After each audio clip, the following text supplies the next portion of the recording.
Hola la compagnie, j'espère que vous allez bien. Bienvenue dans cette nouvelle vidéo dans laquelle on va parler de la dernière mise à jour d'iOS, iOS 16.2. Mise à jour sortie hier soir et vous allez voir, on a pas mal de choses à couvrir puisqu'il y a énormément de nouveautés. Juste avant de commencer la vidéo, je tenais à remercier Tenorshare qui sponsorise cette vidéo avec leur logiciel iCarephone Transfer qui vous permettra tout simplement de récupérer vos conversations WhatsApp d'un téléphone à un autre. Donc peu importe que vous vouliez aller d'un Android à un iPhone, d'un iPhone à un Android, ça fonctionnera. En fait, vous avez simplement à installer le logiciel. Le lien sera d'ailleurs dans la description. Vous sélectionnez WhatsApp, vous branchez ensuite vos deux appareils, vous choisissez quel appareil devra transférer les conversations, les messages, les photos, etc. vers quel appareil et vous lancez le transfert. Et par la suite, vous allez tout récupérer sur votre nouveau téléphone, messages, photos, vidéos, messages vocaux, etc. etc. Finalement, rien de plus simple. Encore un grand merci à Tenorshare, le lien se trouvera dans la description. Désormais, parlons un petit peu de la mise à jour en elle-même. Donc je vous le disais, elle est sortie hier soir et en fonction de quelle version vous aviez avant sur votre iPhone, si vous aviez la dernière version ou non,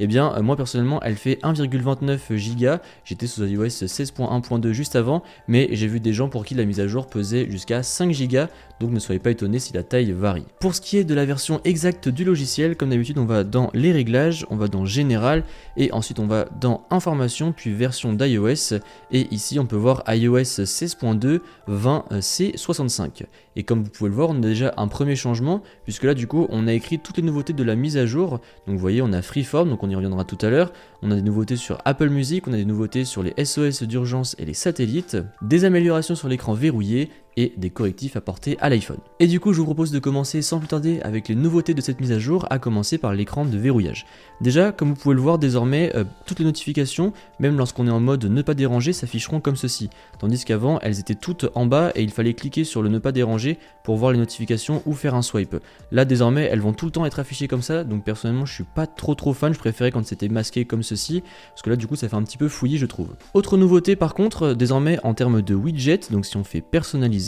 qu'on sélectionne l'écran verrouillé et qu'on clique ici pour ajouter des widgets, vous allez voir qu'on a des nouveaux widgets de disponibles puisque désormais on a les widgets du sommeil. Donc vous allez pouvoir mettre vos objectifs de sommeil, combien de temps vous avez dormi la nuit précédente avec toutes les phases de sommeil, et vous avez également des nouveaux widgets dans l'application santé puisque avec iOS 16 vous avez désormais des petits rappels qui sont disponibles si jamais vous avez des traitements à prendre, et du coup avec l'application santé eh bien vous pouvez désormais mettre un widget avec justement vos rappels de prise de médicaments sur l'écran de verrouillage. Autre nouveauté, toujours en ce qui concerne l'écran de verrouillage, donc par exemple on sélectionne ce fond d'écran, on clique sur personnaliser, écran verrouillé, et donc désormais si jamais on appuie sur les trois petits points, eh bien on va pouvoir afficher la photo dans la photothèque. Donc là on va cliquer dessus, et voilà on a la photo qui s'affiche directement dans la photothèque. Et alors pourquoi ça c'est hyper pratique? Parce que personnellement vous m'avez demandé un nombre incalculable de fois de vous partager un certain fond d'écran que je sais pas pourquoi je ne trouve plus ici dans mes fonds d'écran que j'ai préenregistrés, et je vous avais dit tout simplement que je ne retrouvais pas ce fond d'écran puisque impossible de le retrouver dans ma caméra,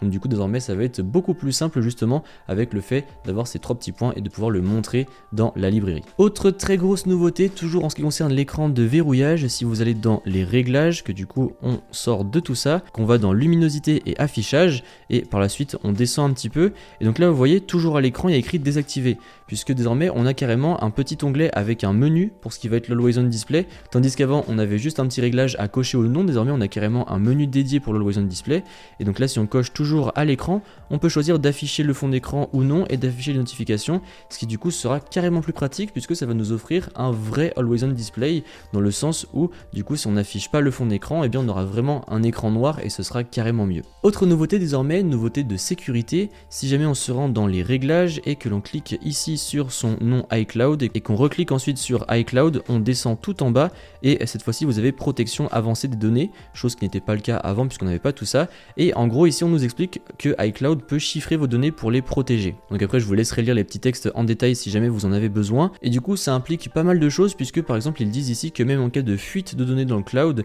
eh bien du coup vos informations seront protégées, et là on nous dit que Apple ne sera pas en possession des clés requises pour récupérer vos données puisqu'en fait on va devoir mettre une clé assez spécifique pour justement après pouvoir récupérer toutes ces données sur un autre appareil. Toujours un petit peu en lien avec le fait de protéger ces données, désormais si on se rend sur Safari et qu'on clique ensuite sur les petits A en bas ou en haut en fonction de là où est située votre barre, et bien vous pouvez choisir d'afficher ou non votre adresse IP. Donc là vous voyez, si on clique dessus, ça veut dire que autoriser apple.com à avoir temporairement votre adresse IP, et en fait du coup ça va annuler tout simplement le relais privé iCloud que je vous en avais déjà parlé dans des précédentes vidéos. Donc voilà, vous pouvez choisir tout simplement d'afficher ou non votre adresse IP en fonction des sites. Autre nouveauté qui concerne cette fois-ci Apple Music, donc je vais vous mettre des visus à l'écran puisque personnellement je n'utilise pas du tout Apple Music. Vous avez désormais la fonctionnalité de karaoké, donc en fait vous allez pouvoir chanter en même temps que l'auteur de la musique en question, et en plus de ça vous allez même pouvoir régler le volume de la voix de la personne qui a originellement fait la chanson pour pouvoir vous chanter plus fort que la personne en question et vous offrir vraiment une vraie expérience de karaoké. Et si jamais par exemple vous avez deux auteurs sur la même chanson, et bien du coup les lyrics seront d'un côté et de l'autre de l'écran, c'est je trouve plutôt pas mal. Petite nouveauté du côté de AirDrop, si on swipe ici et qu'on clique là, on fait AirDrop, on reste appuyé dessus, et donc là vous voyez il y a écrit tout le monde pendant 10 minutes, tandis qu'avant c'était toujours tout le monde sans pour autant avoir pendant 10 minutes, et en fait désormais ce nouveau réglage, donc vous allez avoir votre iPhone qui va être détectable par tout le monde pendant 10 minutes, et après il se remettra automatiquement sur contact uniquement. Donc pour l'instant c'est comme ça. Est-ce que c'est bien ou pas? J'ai envie de dire c'est un peu triste parce que du coup dans les aéroports on pourra plus envoyer des mèmes à d'autres personnes comme ça m'est déjà arrivé dernièrement. Donc est-ce que ça va rester comme ça ou est-ce que Apple du coup va implémenter un quatrième réglage pour laisser tout le monde sans limite de temps? On verra dans le futur, mais en tout cas voilà ce qu'il en est pour ce petit changement en ce qui concerne AirDrop. Autre petit changement que vous n'allez pas voir mais pourtant il y a bel et bien du changement, c'est dans l'application Maison, puisque désormais on a une nouvelle architecture dans l'application Maison, ce qui fait que du coup tout sera plus rapide en termes d'exécution, puisque par exemple des fois il peut arriver qu'il y ait des petits délais entre le moment où on appuie sur un interrupteur dans l'application Maison et où les lumières s'allument, donc normalement ça devrait être carrément plus vite. Et vous avez d'ailleurs également une petite mise à jour des HomePod qui fait que normalement vos HomePod seront plus réactifs et encore plus précis dans leurs résultats. Autre grosse nouveauté d'iOS 16.2, c'est l'apparition d'une nouvelle application made by Apple qui s'appelle Freeform, et en fait c'est tout simplement une application un petit peu dans le même genre que Canva si vous voulez, donc vous allez pouvoir faire énormément de choses dessus, vous allez pouvoir dessiner, vous allez pouvoir voilà, faire vraiment plein de choses dessus, et en fait là où cette application est super cool, c'est que du coup vous allez pouvoir collaborer dessus avec d'autres personnes, ce qui fait que du coup par exemple imaginons que je fasse un meeting avec quelqu'un en FaceTime et qu'en même temps nous sommes sur Freeform, et bien en fait il va pouvoir me montrer en temps réel sur Freeform ce qu'il veut dire, ce qu'il veut exprimer par sa pensée, on va pouvoir dessiner et vraiment collaborer sur des travaux. Donc je pense par exemple à tous les étudiants qui font des travaux de groupe ensemble, ça peut être vraiment super pratique, ou encore une fois dans le monde du travail, je pense que ça pourrait aider beaucoup de gens, surtout que là c'est natif à l'iPhone, à l'iPad et au Mac. Donc encore une fois, je pense que ça va aider vraiment beaucoup de gens. Autre petit changement cette fois-ci qui concerne Siri. Si jamais vous êtes dans vos réglages, que vous descendez, que vous allez dans Siri et recherche, vous allez dans réponse de Siri, et donc là vous avez privilégié les réponses silencieuses. Donc là imaginons qu'on clique dessus, et bien ça nous dira Siri vous répondra en silence, sauf lorsque vous conduirez ou lorsque vous utiliserez des écouteurs et que votre écran sera désactivé. Donc ça peut être pratique du coup pour ceux qui utilisent Siri sur un téléphone, puisque du coup vous lui demandez quelque chose, il ne va pas forcément vous répondre avec la voix, mais il va afficher ce que vous lui avez demandé, donc ça peut être un bon compromis. Dans l'application météo, petit changement, puisque désormais si on descend encore un petit peu et qu'on va dans les ressentis par exemple, et bien désormais vous pouvez les avoir par minute. Là vous voyez juste en haut, on peut avoir désormais toutes les prévisions par minute, tandis qu'avant c'était comme ceci, c'était la prévision par heure. Donc voilà, c'est un petit détail en plus, mais à signaler tout de même. Autre petite chose à signaler, si jamais vous êtes toujours dans vos réglages, que vous êtes dans mise à jour logiciel, vous cliquez sur Mage automatique, et juste en bas vous avez mise à jour de sécurité et fichiers système.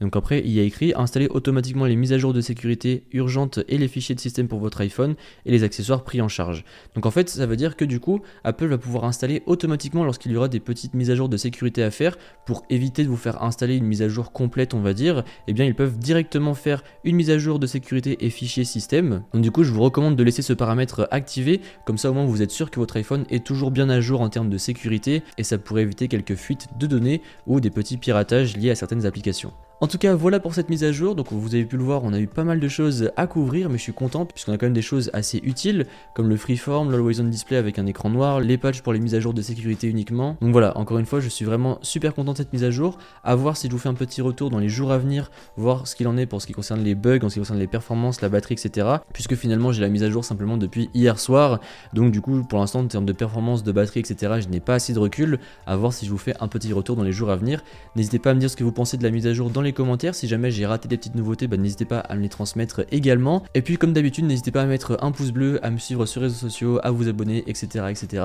Et moi je vous dis à bientôt dans une prochaine vidéo. Allez, salut!